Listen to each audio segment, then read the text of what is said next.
Unit 3 twelfth business studies के हम कर रहे थे, बिजनेस इन्वायरमेंट। इसका जो चैप्टर 3.2 हमने लास्ट वीडियो में करा, डिमोनेटाइजेशन, विमुद्रीकरण के बारे में, उसके ऑब्जेक्टिव टाइप क्वेश्चंस हम करेंगे। 8 नवंबर 2016 को भारत सरकार ने भ्रष्टाचार व काले धन पर नियंत्रण करने के लिए एक महत्वपूर्ण निर्णय लिया। इस निर्णय का नाम था विमुद्रीकरण। इस निर्णय के दो प्रभाव देखने को मिले। पहले तो जिन लोगों के पास घोषित आय से उत्पन्न नकदी थी, उनको बिना किसी समस्या के बैंक में नए नोटों में परिवर्तित करवा लिया। दूसरा, जिन लोगों के पास अघोषित आय थी, उसको नए नोटों में परिवर्तित करवा सके, जबकि उन्हें पहले उस धन की पेनल्टी रेट से उनको टैक्स जमा करवाना चाहिए पड़ा। अर्थव्यवस्था को सही रास्ते पर लाने का यह कौन सा एक प्रयास था? उपरोक्त घटना में विमुद्रीकरण की विशेषता पहचानिए। देखिए, ये घोषित और अघोषित आय वाली जो विशेषता है वो आपकी क्या है? कर प्रशासन उपाय, क्योंकि अघोषित आय को पेनल्टी रेट से टैक्स देना पड़ा था, तो कर प्रशासन उपाय। दूसरा प्रश्न है, भारत सरकार ने 8 नवंबर 2016 को भारतीय अर्थव्यवस्था के विमुद्रीकरण के बारे में घोषणा की, जिसका गहरा प्रभाव पड़ा।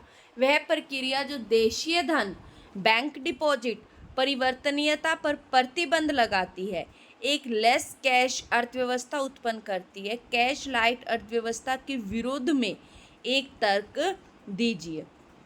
देखिए, इसके विरोध में बताना है जो आप ऑनलाइन ट्रांजैक्शंस करते हैं।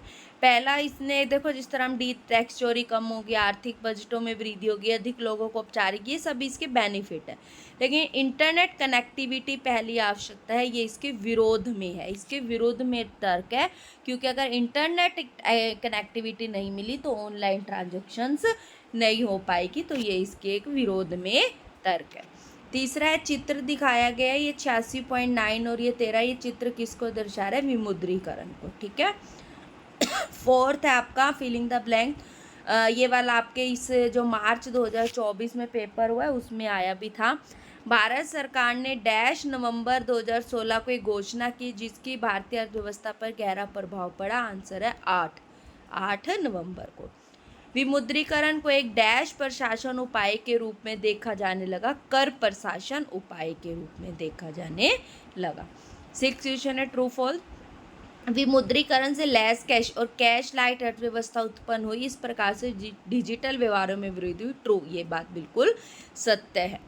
विमुद्रीकरण ने लोगों को औपचारिक अर्थव्यवस्था की ओर ले जाने में सहायता नहीं की, असत्य है, क्योंकि उसने औपचारिक अर्थव्यवस्था की ओर ले जाने में सहायता की है, तो ये नहीं कह रहे, तो असत्य है। 8वां वन वर्ड है, इसका अभिप्राय संचलन में करेंसी से विधिग्राह्य की वैधानिक स्थिति को वापस लेने से है।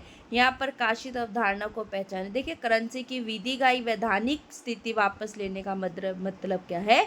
विमुद्रीकरण।